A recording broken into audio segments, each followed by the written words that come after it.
as it becomes more painful, it becomes more important. Manufacturers are a huge partner of ours as specifiers. I've got 2 high-profile clients that we designed between 5 and 10 years ago, both almost immediately following the end of their 5-year warranties, started having mass failures. I mean, don't get me wrong, as a lighting designer, I love LEDs. But I think we're just now on a much broader scale starting to see the depth of the next wave of what's coming of this alternate new problem. Fluorescent is getting phased out. So that's why we are switching to Type B TLEDs. P&L bought 28 Type B TLEDs, tested them in our laboratory, and 11 products said low to no flicker, but they were all throughout the range of performance. You're a facility manager and you're just trying to keep the lights on. How do you know what you're getting? You can't just easily run photometry to get that answer. I think we're going to see more and more demand to figure these things out. It impacts the whole ecosystem. So I think that's also what makes it challenging, and even like, how easy is easy?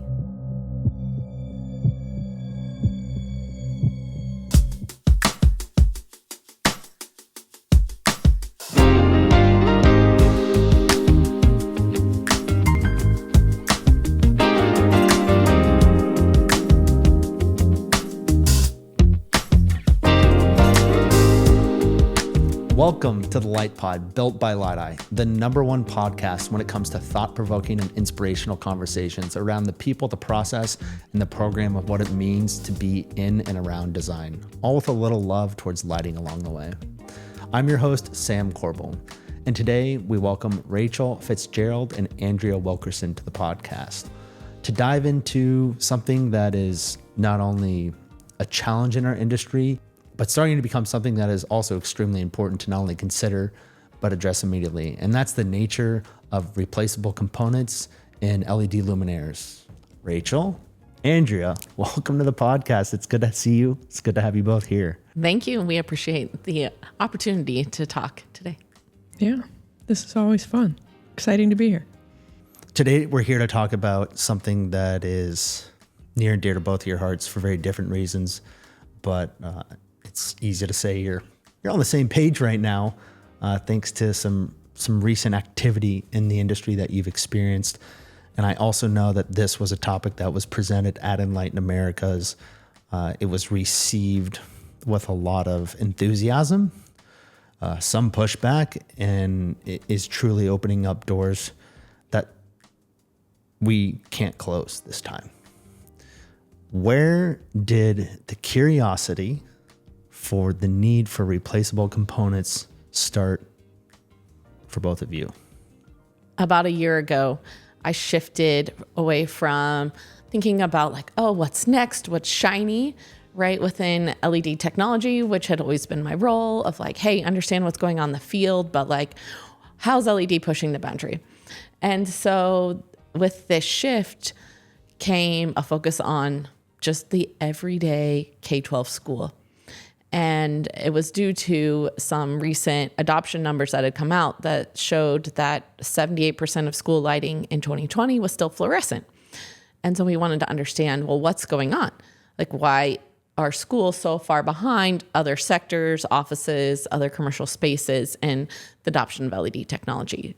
Because roughly, again, 2020, you're looking at over 50% adoption in those different sectors, residential and commercial. And so what's happening in education, educational facilities, and that includes universities as well. But it's really, when you look at the square footage, dominated by K-12 schools. And so getting out there and talking to them, they're really struggling with maintaining LED systems. And one school in particular said, they had a 5-year-old high school, and the drivers were failing. They couldn't get the drivers. They're going on to Amazon. They can only order 10 of these drivers at a time. Their distributor that they're working with couldn't get the drivers. And this facility manager said, so that's why we are switching to type E TLEDs. So if you're unfamiliar with type E TLEDs, that's a tubular LED that does not need a driver or a ballast. So from a facility manager's perspective, like that's a pretty nice solution. Unfortunately, there's also some concerns and some trade-offs with that solution when it comes to quality and potentially some safety concerns.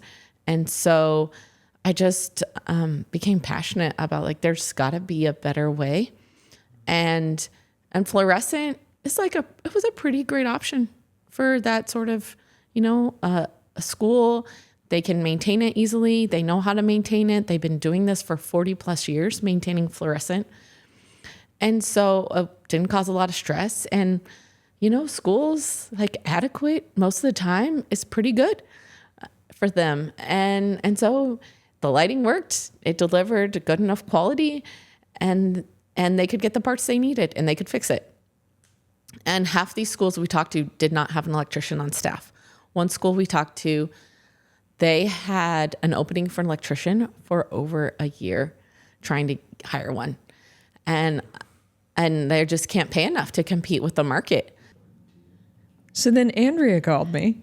We actually had one of our key account clients call and need help specifying T8 LEDs, so TLEDs.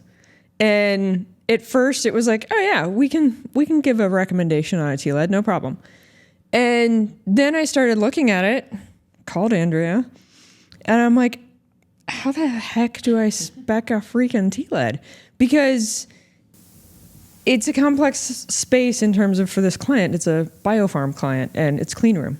So these are sealed clean room spaces. Everything has to be accessible, maintainable, replaceable from below. You can't break the seal on the room. And they relamp every 2 years on a schedule, but the fluorescents are being phased out. So they need an option, and they need an option like today. And so I was like, well, yeah, we can just look at this. And then we started looking at it, and it's like, okay, there's type A, there's type B, there's type C.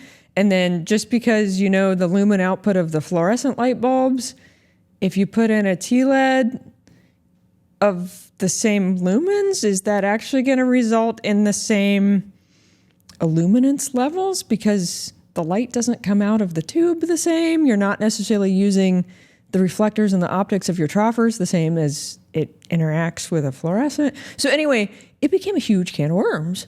And we had to put together a full-on research project for this client. We had to get fluorescent samples. We had to get fluorescent bulbs. We had to buy a bunch of TLEDs and actually do a bunch of physical testing, because you can't just easily run photometry to get that answer. And so at any rate, going through all of those motions, and then clearly it was like, okay, I guess I'm all in on the replaceable conversation, because now we're dealing with it. And at the same time, I've got 2 high-profile clients, Class A office tenants, that we designed between 5 and 10 years ago. And both, almost immediately following the end of their 5-year warranties, started having mass failures of downlights, linear systems, coves. We're talking like 60%. Spaces are becoming non-operational. Legitimate issue for the productivity and safety of the occupants. Yeah, and just like Andrea's talking about with schools, these are office tenants. They don't have a facilities person. They don't have the maintenance staff to deal with that. So anytime they have a need like this, they have to call an electrician. Well, you're getting the bottom barrel electricians. There's no money. There's no money to be made in that. All the big specification grade, high-end electrical contractors are doing the big new projects and have all their teams busy, and it's hard to find qualified labor for trades right now anyway. In some of these, then you're looking at, okay, specialty ceilings, that now do you have to replace the ceiling system because now we have to pull the lights out because we can't replace the components and the parts, or the manufacturers may or may not have parts available. But even in some of those cases, the manufacturers have been fantastic to help provide support. have worked with us and our clients to help provide replacement product. But then we've even had issue of, okay, now we have the replacement product, but now you essentially have to do a full batch replacement. You can't just swap out the defective ones, because then you've got color shift, you've got perceived CCT shift, you've got output shift.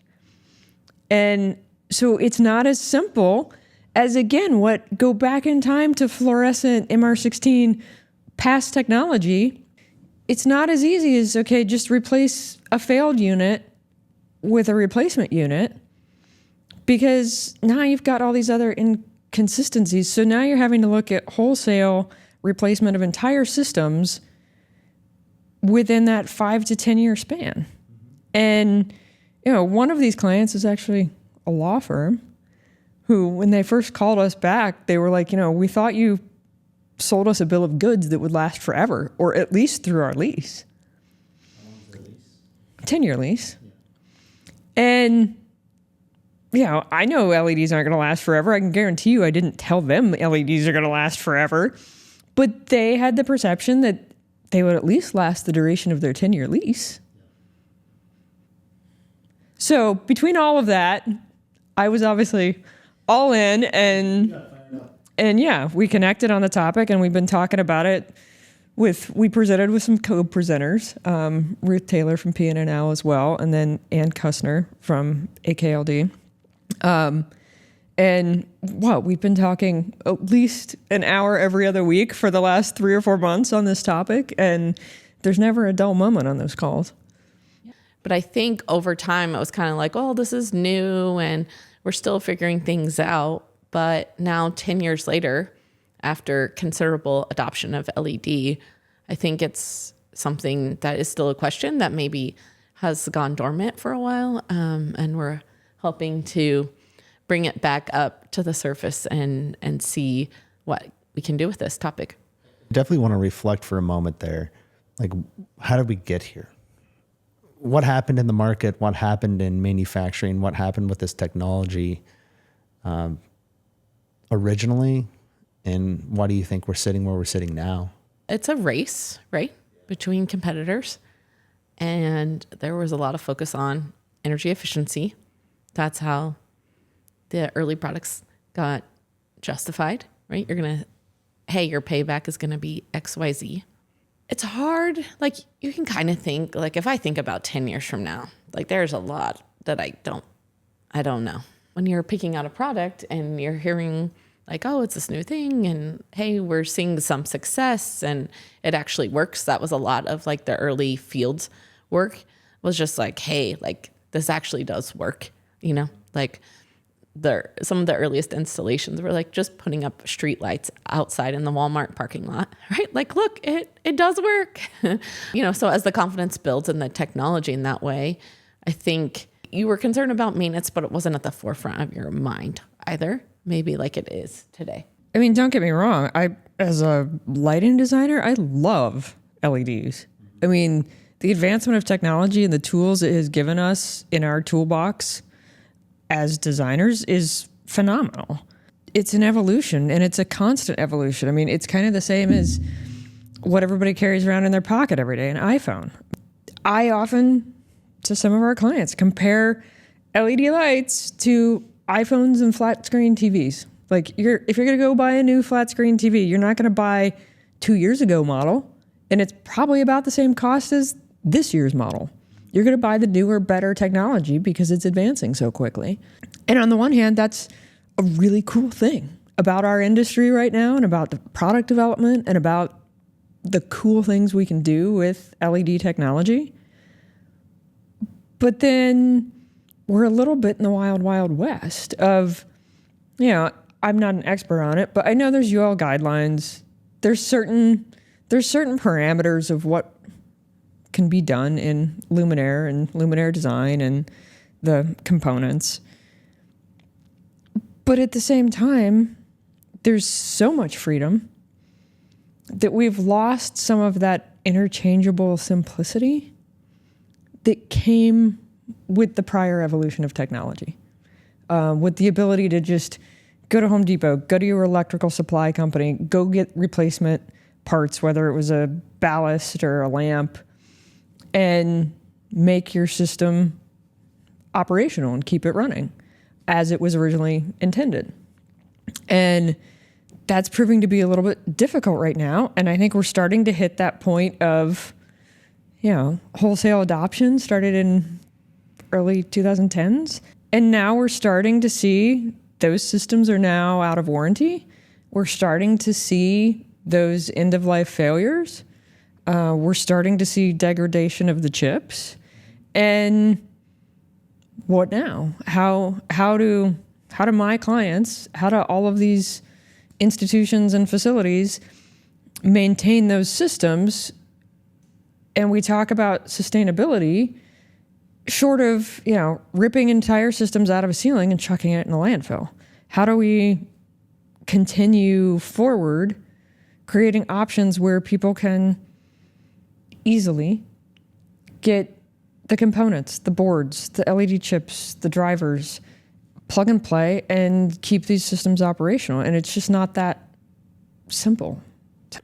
You bring up a good point. Look, there's no guidelines around what it means to put LED components in your light fixture. There's the basic nature of UL, and in case anybody's forgotten, UL just cares about things being lit on fire, for lack of a better. Like, it's literally UL's a safety thing. Like, is the electricity going to make it to where it needs to be safely? And when it creates light energy, and we know energy around heat, is everything going to be safe?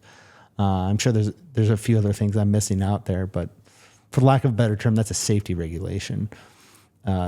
This is a human factor conversation, right? This isn't a light quality conversation. This isn't a design conversation. This is like, how do you feel like we can not only address that, but create awareness around that and demand that accountability? Manufacturers are a huge partner of ours as specifiers. And there are a lot of manufacturers doing a lot of great things and that are maintaining stock and replacement parts and have some of that available. But then there's still a disconnect on what's a facilities guy supposed to do? How is he supposed to know what he needs to do, how to find it? It's just not as easy as it used to be with some of the older technology. But I think there's definitely, there's a really, really broad spectrum here of some products are designed, and once it fails, you're just going to chuck the whole thing in the landfill. That's just what it is. There's other products where there are manufacturers that are standing behind. They're providing replacement parts and components, but a lot of it's proprietary, and there's no uniformity. There's no overarching direction to guide some of this. And I think that's part of the conversation we wanted to start, or at least bring to the forefront, is just how can this be more streamlined without limiting the tools in the toolbox? Like, we're not trying to take away design innovation and creativity and different options, but yet at the same time provide, at least for a lot of your more commonplace product types, some type of more streamlined solution that provides for easier longevity of maintenance without chucking lighting and potentially then adjacent ceiling or other systems into a landfill to have to start over every time. I mean, it's not unattainable to think that like there could be some form of standardization, and quite frankly, manufacturers don't want to hold all that inventory and stock and manage that. That's not what they're good at. It's not what their businesses were built around. They've had to adapt to that. I know you say manufacturers don't want to stock all those components, but at the same time, how do we have maintainable systems? And well, if there was a standardization of it, there could be an inventory house. Like, a company that exists today would see a business model of saying, like, we're just going to buy 1,000 of every LED board because we know, or 10,000 of every LED board, because the tough part about our business is there's a lot of small manufacturers, right? And they're specialized in things. And to carry an extra $500,000 or $1 million of inventory, that's a lot of money for a business that's only doing $30 million in revenue a year, or $20 million in revenue a year. And a lot of these businesses are doing like $5 to $10 million a year. So, one of the biggest distributors, let's pick Graybar, right? They could just build another warehouse somewhere in North America. It's very low cost, right? Shipping and logistics work, and just inventory all that stuff. But everybody wants to say, I want to do it my way. Okay, here we are in the conversation. Thank you. I'm now a part of it too, right? Like I think my biggest burning question right now is, this is a loaded question and I know there's not a real answer to it. Whose responsibility is it to demand this? End user clients and specifiers. It's a supply and demand issue of if clients start demanding it of us as specifiers and we start educating clients so that they know to demand it, then those requests go to the manufacturers and it becomes a supply and demand. Like you said, manufacturers just can't invest and lose a ton of money because they're stocking and supporting 20 years worth of product. I mean, but there's got to be a business model. I mean, how did you do it when there were fluorescents and halogens? And, there's a devil's advocate to say, okay, fine, we'll just go back to designing with fluorescent technology. Well, and then everybody's going to go, no, you can't do that. We want all the cool new stuff. And that's not what we're saying. It's not an option, right? It's getting banned. Or I should say, fluorescent is getting phased out. I'm being facetious. Talk a little bit more about why we have to figure this out. Because there's lots of institutions, institutional spaces, schools, small business who are going to not be able to buy fluorescent in their state. And so how are they going to maintain their systems, therefore necessitating that they either drive across the state border or that they switch to LED. And is that just specifically fluorescent tubes or fluorescent technology? So every state's a little different, but it's a phase out of linear fluorescent. There's always there's different ways different states do it, but it will affect linear fluorescent. But if you're phasing out the linear fluorescent, you're phasing out the ballast, you're phasing it. I mean, again, supply and demand, you're then phasing out that whole technology. Mm-hmm. Anyway, I found a 2x2 troffer on Menard's website recently, and the feature of this 2x2 troffer that they were advertising as the world's first was that it had 4 A-lamps that you put in, and you could replace those. That was their big pitch. And let's just say this was not a cheap 2x2 by any stretch. And I mean, I'd love to know how many they're selling, but I think that it's a legit product. Like, it is for sale. You can buy it today, and there's some demand for it, obviously. I think you're framing your question, but the other thing I wanted to circle back to, because I think it was a really interesting point from our discussion yesterday, that Andrea had brought up is right to repair and potential legislation in other industries. Yeah. So in Europe, actually, right to repair applies to residential lighting. And then in the U.S., I would say the U.S. is definitely behind, but at the state level, right to repair bills are making their way through the legislature, and it applies to consumer electronics. In some states, it's more focused on that. Other states, it's more focused on farm equipment, and the fact that farmers would like to be able to repair their equipment. This is forcing manufacturing to say you can't just take people hostage and force them to buy another one. Yeah. Or force them to go to an authorized detailer or retailer that's allowed to fix it. Otherwise, they're also in it to win it. Yeah. Okay. And so I think it's just an interesting thought, and I think a little broader, I guess, in some ways going to like social responsibility. There's a lot of people who don't have extra money. I mean, even, we talk about like community asset buildings. They don't have a lot of extra money. They would rather just have a volunteer or someone on staff fix something versus buy new. Well, in like picking on Rachel's law firm, people are going to say, oh, you're a law firm, you've got plenty of money. Right. But guess what? It's not in their budget.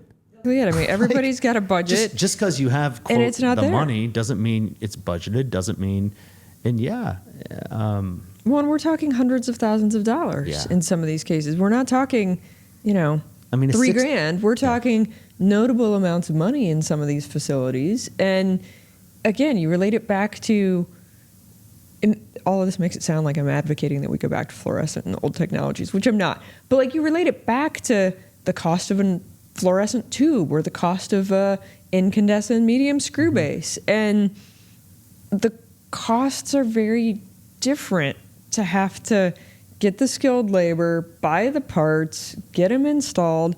And part of it's an education of companies, facilities managers, homeowners that need to account for what these real costs are and plan for it. But right now, they're not.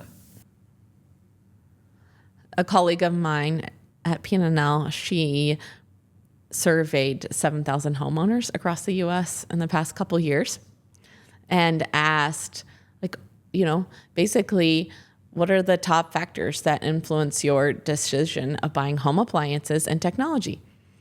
And 3 of the top 6 were related to durable, low cost, can maintain, right? Oh, sorry, not low cost, durable and can maintain. Low cost didn't occur on the top 10 list until 8 because they're more concerned about, and I think sometimes it gets characterized as people are just after the cheapest thing. It's I don't know. I mean, again, it's a survey, but it's I think people are thinking more long-term, especially I think of a homeowner, right? They're a facility manager. They manage their home. And so I kind of wonder how closely the residential survey would be if, then we surveyed commercial facilities managers and would they list the same things that are important to them? Again, it'd be a little different because maybe they're not paying for it. But I think, also Rachel, how often are facility managers influencing your decisions? And at the table, I was talking to a manufacturer at the conference who did mention that they lost business because they only had integrated products. And this particular owner wanted something that they could just swap out lamps.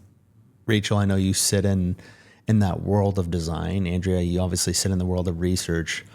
When you both look to your own practices, what do you feel like you in your practice and then the people that do what you do can do to catapult this? In some ways, we tend to be quite responsive to, our goal is to be responsive to what seems to be the needs of industry. And one of those barriers was just demand.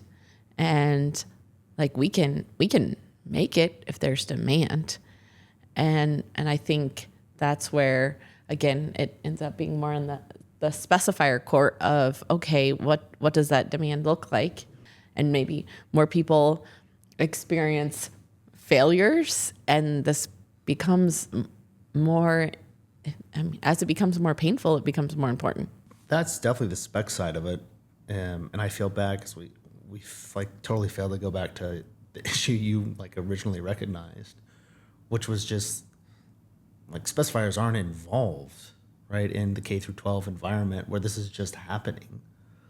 Is there anything over there in that space where I won't say the ship has sailed on it, but I think it's pretty clear people are just going to go pick that solution up and start using it tomorrow if the spec world isn't involved. And let's be honest, there's a lot of buildings that are going to be maintained for another 10 years before they get touched. What do you think? In K-12, there's 50-year buildings. There you go. Yeah. And they've had their fluorescent forever fixtures. So if specifiers aren't even involved in that, who can create that accountability and demand, as opposed to because the devil's advocate to that is there's already type B TLEDs out there, and manufacturers are gonna do everything they can to sell what they've developed already. Yeah. And if those people aren't necessarily educated on the the implications of what they're doing, how does that change? And I guess I'm not sure K-12 will drive demand. I think in that same institutional application framework, though, it's going to be the universities, hospitals, places that also are using very standard product, but are also very sensitive to maintenance, especially hospitals. And they want their staff to be able to switch something out, because if that room's not occupied on the hospital side, they're losing money. And so they want something they can quickly fix. And so I could see sort of, hospitals and education or higher education driving sort of that demand first. And I mean, it's unfortunate, but K-12 just so dispersed. I'm not sure how it would drive demand. Now, again, maybe this Menards products just starts flying off the shelf and other people pay attention because they're like, oh, wow, okay. Like maybe this replaceable components piece is actually something that is of higher value than maybe we initially realized. And I think in part that's why it's like highlighting the fact that K-12 schools struggle to have electricians on staff. So even if they are buying a cheap flat panel, if it doesn't last very long, and actually, again, had a couple schools who said, yeah, we were buying flat panels, but they were failing too fast, so we're not doing that anymore.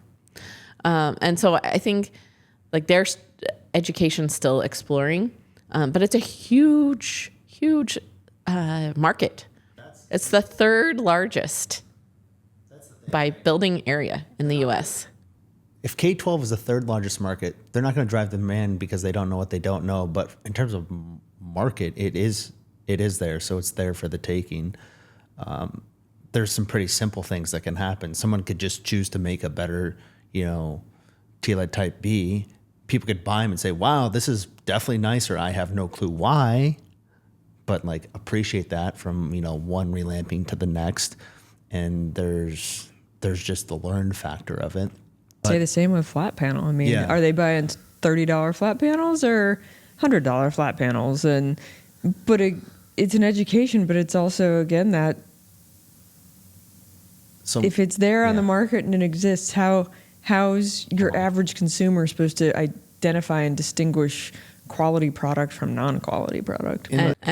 And going back to that a little bit on that quality piece. So we had heard some rumblings about Type B TLEDs flickering from a contractor in Oregon who was going to these schools. Again, Oregon's one of the states with a phase out of fluorescent. There's a lot of schools switching over to Type B TLEDs, and we'd heard about flicker from a couple other schools we had talked to and been to, and so P&L bought 28 Type B TLEDs, tested them in our laboratory. 22 of the 28 had flicker equal to or worse than magnetically ballasted fluorescent. So in my mind, and so what was actually difficult about that though, is that we were specifically actually looking for products that said low to no flicker, and 11 products said low to no flicker, but they were all throughout the range of performance when it came to flicker. So there would be no way for a facility manager to actually buy a quality product or know that they're buying a quality product, because the products that had, high percent modulation were also labeled low to no flicker, along with the products that actually did have solid performance when it came to flicker. So I think that's also what makes it challenging. Again, when you're a facility manager and you're just trying to keep the lights on, and have decent quality, how do you know what you're getting? And is that the environment you want our next generation of kids to be learning in? No, we can't sitting in a room full of flicker. About that right now. I mean, it's just, that is frustrating, right? It's super frustrating. I'll say it for the 9th time in this podcast. There needs to be a social responsibility at the manufacturing level. I'm not saying there isn't today, but there needs to be an elevated one. And it needs to be reframed around a new problem. Bingo. mean, That's exactly. it's what not needs to that a lot of happen. them don't have social responsibility, but I think it shouldn't be new. The problem's been there, but I think we're just now on a much broader scale starting to see the depth of the next wave of what's coming of this alternate new problem. Yeah. And so now And the new problem is failure to maintain and mass failure of what, seemingly had a long life. This issue of like bullshit marketing, maybe it is, maybe it isn't, but I'm going to take it for the sake of you tested it and it did something that as a lighting professional, you agree it isn't, this statement of low flicker is not true. Maybe they had different qualifications. That's okay. But we're talking about the real world here in lighting. Is there a study that's been done around the trickle down effect of Rachel's world and the spec world and creating, you guys are totally in it. You're creating a demand for technology. Manufacturers, they could say, oh, we'll make a cheaper version for that market. I think what's difficult about that is there's so many market forces, so as a researcher, we're always trying to control different factors so that you can really understand like, hey, does this stimulus actually cause this response? And you kind of have to control all the other variables in that. And so I think that's what makes that piece challenging. But I think in some ways we're always like subconsciously thinking about that, maybe not in like a way that we would consider research. Like I'm confident that what is happening in the specification world does influence, but at the same time, what that is exactly is hard to. When you said the K through 12 market is the third biggest, All educational facilities, Sorry. although K-12 dominates that. okay, so it's across educational facilities. Yep, so includes universities. K through 12 is the third biggest. No, sorry, across all building types, educational facilities is the third largest in the U.S. And K through 12 dominates that. Yep. Okay. Do you know what percentage K through 12 is across all of educational buildings? More than half. It's closer to 75% of all educational facilities are K-12. So order of magnitude, let's just use the number 75% of all educational buildings. How many educational buildings are in the country? Do we know? I love the internet. Let's go ChatGPT. Let's see what it says. As of recent estimates, there are approximately 132,000 educational institutions, not buildings, institutions in the United States. This number includes a variety of educational buildings, such as public, private, elementary, and secondary schools, about 98,000 schools. Higher education institutions, around 5,000 to 6,000. So, nice work. At first, I was like, does that number make sense? You should always ask that question when you read something. Does that make sense? And especially like the ratio of K-12 to university. But then I just thought about, where I live. Oh, yeah, there's actually a lot of public schools very close to me compared to, okay, where's the nearest university? Let's just say that there's 100,000 of these buildings. They all have 50-year lives. So what percentage of 100,000 is less than 10 years old? probably a minuscule amount. Yeah. So let's just devalue to say that there's if there's 100,000 K through 12 environments, there's, I'll just go super conservative and say 80,000 of them currently operating with fluorescent technology. Yeah, which, again, if you think that number in 2020, 78% of school lighting was fluorescent in educational facilities. Absolutely bogus round number, 200 light fixtures in every single one of these schools. Probably more than that. Probably a Yeah. lot more than that, but yeah. Yeah, okay. 500? I'll go 300. How many lamps are on each fixture? 3? 2 to 3. That's 72 million fluorescent lamps that are probably going to be operating for the better part of the next 5 years. Rachel, when we go to the spec world, let's just pick on Stantec, right? It's where you work. It's what your gut has got a pulse on. We said there were 24 million fixtures How many projects do you think it takes to get to 24 million fixtures? Is it Stantec's volume of work in a year? There's 5 no years? way we do that many in a year, I wouldn't think. Okay. So, but you're only one firm.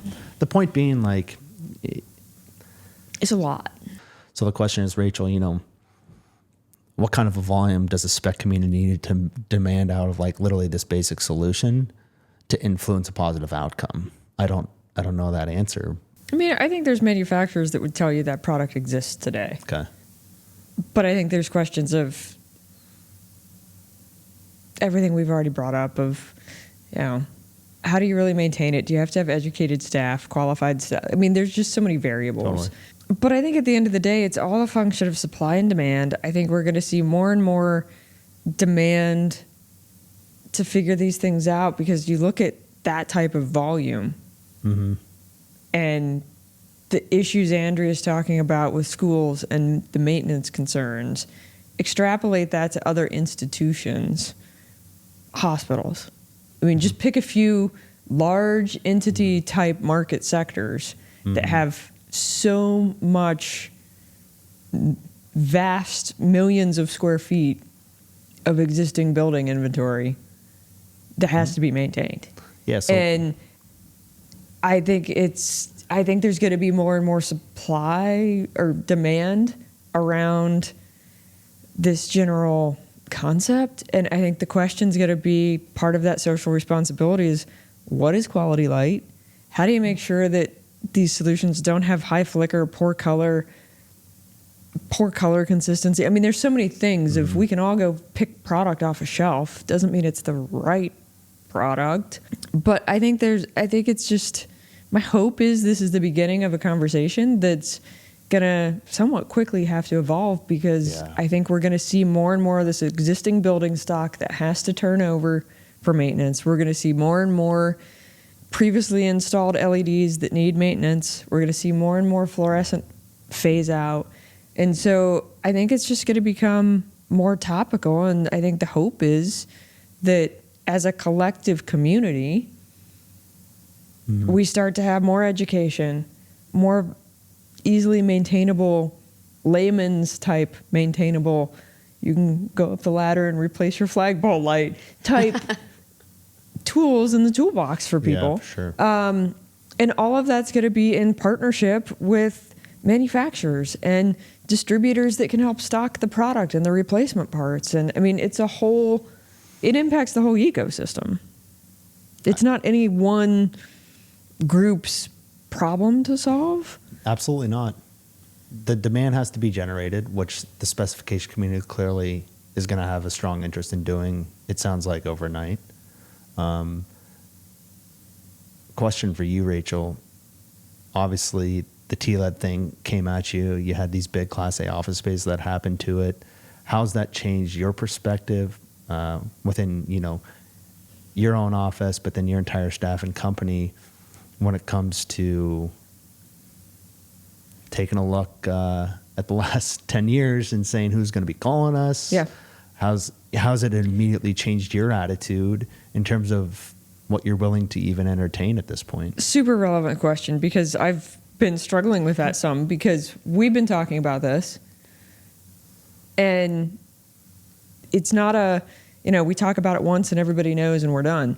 Yeah. What do you think? And the conversation's going to evolve. Hopefully, if we were to have this conversation in 3 months, it's going to be a different conversation. And hopefully partner with all of this industry, all sides of it, to advance from where we are today. It's always an evolution. How fast is the request coming? Can you just give us an old school 2x4 with TLED lamps in it? Like, the school district that finally gets its first new school in, you name it, America, and has been replacing everything with TLED. It's not that simple, though, too, because now you got there's a whole nother layer we haven't even scratched the surface through of now you got to integrate all the controllability. You got to account for, we can't forever just live with the old infrastructure of the T8 stock or whatever it is. Because at some point we're talking about circular economy and some of that sustainability impact, but we still also, I think, need to look at the the quality of light, the quality of space, the energy codes that are driving down, energy consumption, but also encouraging addition of controls and daylight harvesting and other things, that all that in theory needs to be accounted for at some point into the future. So in some of these, it's not as easy as just keep using what you've got, because there is new technology and other new things that has to overlay with that. Yep. From my perspective as designer specifier, it's awareness. I mean, it's being open-minded, because I think Anne in our talk yesterday said it really well, of these were questions we were all harping on when LEDs first came out. And then somewhere along the way, that kind of just went by the wayside, and we have all this LED product, which is great. But now it kind of takes me back in time to like, I need to ask the questions we were asking 10 years ago. And just to have some of that awareness, and for me, because even for me, I was the skeptic on this conversation when Andrea first wanted to talk about it. Literally, and I still have to keep kind of telling myself, I go to start design on a new project. Should I be looking at that the same way I've been looking at that for the last year, 2 years, 5 years? Or do I need to now start coming into this, learning the lessons from these current interactions with past clients, and reevaluate some of how I'm using the tools in my designer toolbox, and ask manufacturers these questions more, which it hasn't been a question I've been asking manufacturers the last few years about maintainability and component. I kind of just assume it is. Yeah. But so for me, it's just the awareness of being open-minded to realize that, yeah, we keep advancing, but sometimes you have to look backwards to learn how to move forwards, and to have that awareness, and to be open to a conversation about revisiting the past to figure out the right path forward for the future. And I think in some ways too, the word replaceable was chosen carefully, because when you use the word modularity, right, that kind of brings some notions that make people react strongly. And if you use the word standardization, right, that's like the stick. And in some ways, there's a lot of feedback like that's what we need to do, but there's a lot of pushback on that. And it's a very slow process. And so I think even like the first step of like, hey, as an industry, can we move forward in defining like, what does it mean to have a replaceable component? And even like, how easy is easy? These are some of the things we even talked about with when it came to controls, right? Like, easy to commission, but it's like, okay, so what is a replaceable component? We're leaving it broad for now, but I think it needs to mature a little bit in that regard of like, okay, what are we really talking about when we say that? And then also I think the idea that like, as we define this a little bit more, hopefully it starts showing up too on manufacturers' spec sheets, and again, in conversations and presentations, because a lot of manufacturers said, we do this, but it's like, okay, how aware are the design communities or other buyers?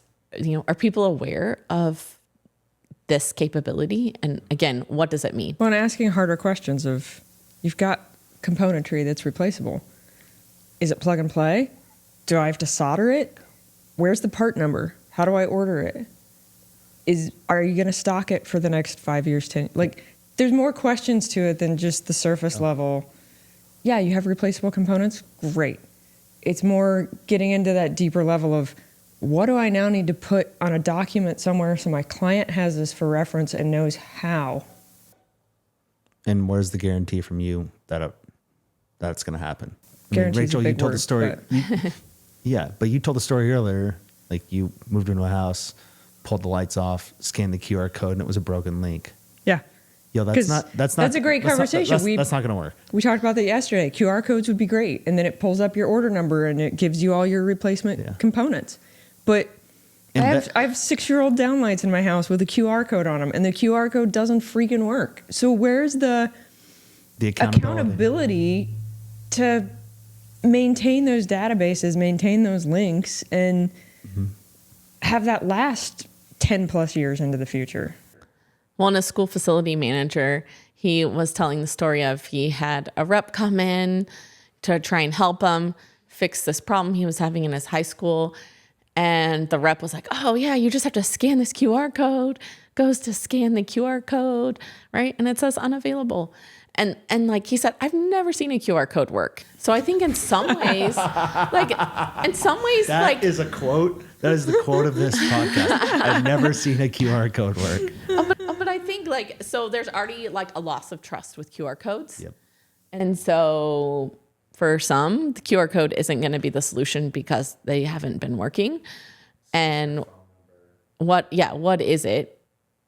And this, it's just like to qualify absolutely everything we've said. We need a manufacturer that's a part of this conversation. And we're not trying to exclude manufacturers from the conversation. We're welcoming them to be a part They of they need to tell us, manufacturers also need to work together to solve this problem. And it doesn't necessarily need to be your own proprietary IP and what makes you unique and different, but share resources about how you use your ERP system. And if somebody is doing the QR code thing and it's working, can you share that with everyone? Or if somebody's like, hey, this is how we build our bombs and this is how we translate it back to from a manufacturing number, a spec part number, and put a date on it and put a sticker and this is what our production line looks like. I mean, these are the things that aren't gonna, devalue your business. If anything, they're gonna support you. Rachel, you said earlier, it's information sharing is opportunity growing. I don't think that's exactly what you said, but you said something along those lines. So yes or no, Rachel, will replaceable components influence specifications in the future? Short answer, yes. Yeah. Okay, that's it. Andrea, yes or no? Well, yesterday when we asked specifiers in the room, when we asked specifically, will you be including replaceable components in your specifications in the next year? We only got one no, and it came at the very end. So everyone else said yes. So the demand's on the way. The conversation's alive. We can keep going, but this one's over. This is awesome. Andrea, Rachel, thank you so much. I really appreciate it. I want to encourage everybody that's made it through this journey with us to think about this, to reach out. This podcast is available on YouTube, so you can go over to the podcast there and you can, create a form under those comments, share thoughts. But this needs a community forum, and we can do that easily. I won't say it'll be perfect and organized, but we'll figure out how to get something started. That sounds great, and appreciate the opportunity to join you here on the LytePOD platform and hopefully take the conversation more broadly. Yeah, let's party. Replaceable components are real. Thank you so much for your time and also your dedication and passion. This rocks. And thanks for your passion. That's what fires our passion, is your passion. So thank you. It's good to have fire in your belly, isn't it? Talk to you both soon. See ya. Thanks, Sam. Thanks.